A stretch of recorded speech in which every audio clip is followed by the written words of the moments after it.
আজ শেয়ার করব চিংড়ি মাছের দারুণ একটা রেসিপি, যেটা সাদা ভাতের সঙ্গে দারুণ লাগে খেতে। নমস্কার বন্ধুরা, মুন্নির পাকশালাতে সবাইকে স্বাগত। আজকের রেসিপি তেল চিংড়ি। চিংড়ি মাছের সব রান্নাই খেতে ভীষণ ভালো লাগে, আর চিংড়ি মাছের তেল চিংড়ি অন্যতম। বানানো ভীষণই সহজ আর খেতে অসাধারণ লাগে। তেল চিংড়ি বানানোর জন্য এখানে 300 গ্রাম মতো আমি চিংড়ি মাছ নিয়েছি, আর চিংড়ি মাছগুলো কিন্তু একটু বড় সাইজের নিতে হবে। চিংড়ি মাছগুলোকে ধুয়ে নুন হলুদ মেখে ম্যারিনেট করে রেখে দিয়েছি। এইবারে কড়াই বসিয়ে দিলাম। যেহেতু তেল চিংড়ি, তাই তেলের পরিমাণটা কিন্তু একটু বেশি দিতে হবে, আর এই রান্নাটা সম্পূর্ণ সর্ষের তেলেই রান্না হবে। তো আমি তেল দিয়ে দিয়েছি, আর তেল গরম হয়ে গেছে। এখন ফোড়ন দিতে হবে।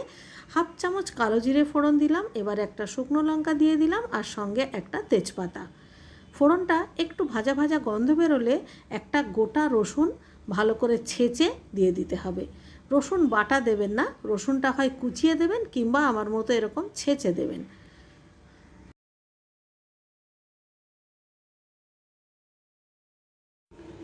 রসুন ভাজা ভাজা হয়ে গেলে, মানে রসুন থেকে যখন সুন্দর একটা ভাজা ভাজা গন্ধ বেরোবে, তখন এর মধ্যে একটা বড় সাইজের পেঁয়াজ কুচি দিয়ে দিতে হবে। হাই ফ্লেমে 1 মিনিট মতো পেঁয়াজ কুচি ভেজে নিতে হবে। পেঁয়াজ যখন মোটামুটি একটু নরম হয়ে যাবে, তখন এর মধ্যে স্বাদ মতো নুন আর পরিমাণ মতো হলুদ দিয়ে দিতে হবে।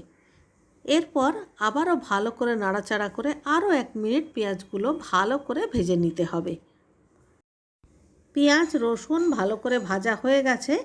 এবারে এর মধ্যে নুন হলুদ দিয়ে ম্যারিনেট করে রাখা চিংড়ি মাছগুলোকে দিয়ে দিলাম।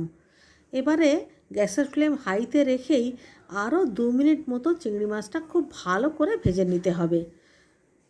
চিংড়ি মাছ খুব সুন্দর যখন একটা ভাজা ভাজা গন্ধ বেরোবে, তখন চিংড়ি মাছের মধ্যে কিছু ড্রাই মশলা অ্যাড করব। 1 চামচ ধনের গুঁড়ো, 1 চামচ জিরের গুঁড়ো, 1 চামচ শুকনো লঙ্কার গুঁড়ো একসঙ্গে করে দিয়ে দিলাম। আর মশলাগুলোকে ভালো করে কষানোর জন্য সামান্য একটু জল দিয়ে দিলাম।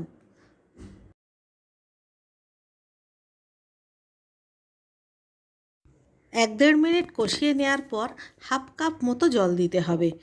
চিংড়ি মাছ বেশি জাল করলে রাবারি হয়ে যায়, তাই কখনোই বেশি জল দেওয়া যাবে না। তাই আমি এখানে 1/2 কাপ মতো জল দিয়ে দিলাম। এবার গ্যাসের ফ্লেম লোতে করে ঢাকা দিয়ে এই মোটামুটি 2 মিনিট মতো রান্না করব। 2 মিনিট হয়ে গেছে, আর দেখুন চিংড়ি মাছের ঝোল কিন্তু অনেকটাই কমে এসেছে, আর চিংড়ি মাছ সেদ্ধও হয়ে গেছে। এখন 5-6টা কাঁচা লঙ্কা মাঝখান থেকে ভেঙে ওপর থেকে দিয়ে দিতে হবে। এতে চিংড়ি মাছে ভীষণ সুন্দর একটা ফ্লেভার আসবে। আবারও ভালো করে নাড়াচাড়া করে লঙ্কাগুলোকে মিশিয়ে দিচ্ছি, আর ওপর থেকে কাঁচা সর্ষের তেল 1 টেবিল চামচ মতো দিয়ে দিতে হবে। তেল চিংড়িতে লাস্টে কাঁচা সর্ষের তেল আর কাঁচা লঙ্কার ফ্লেভারটা খুব ভালো লাগে। লাস্টে এরমভাবে তেল দিয়ে ভালো করে খুন্তি দিয়ে নাড়িয়ে দিতে হবে। তারপর গ্যাসের ফ্লেমটা বন্ধ করে ঢাকা দিয়ে কিছুক্ষণের জন্য রেখে দিতে হবে, এই 1 মিনিট মতো। 1 মিনিট হয়ে গেছে, আর আমাদের দারুণ স্বাদের তেল চিংড়ি পরিবেশনের জন্য রেডি। দেখুন কালারটা কত সুন্দর এসছে। যে কোনো দিন লাঞ্চে গরম গরম ভাতের সঙ্গে ঠিক এইভাবে তেল চিংড়ি রান্না করে পরিবেশন করুন। দেখবেন ছোট থেকে বড় সবাই আঙুল চেটে খাবে। আর রেসিপিটা ভালো লাগলে বরাবরের মতো একটা লাইক করবেন, কমেন্ট করবেন, আর সবার সঙ্গে শেয়ার করে দেবেন। আর আমার চ্যানেলে নতুন বন্ধু হয়ে থাকলে চ্যানেলটিকে সাবস্ক্রাইব করে প্লিজ আমার পাশে থাকবেন। তাহলে আজকের মতো এই পর্যন্ত। দেখা হচ্ছে পরবর্তী এপিসোডে আর একটা রেসিপি নিয়ে। সকলে ভালো থাকবেন, সুস্থ থাকবেন।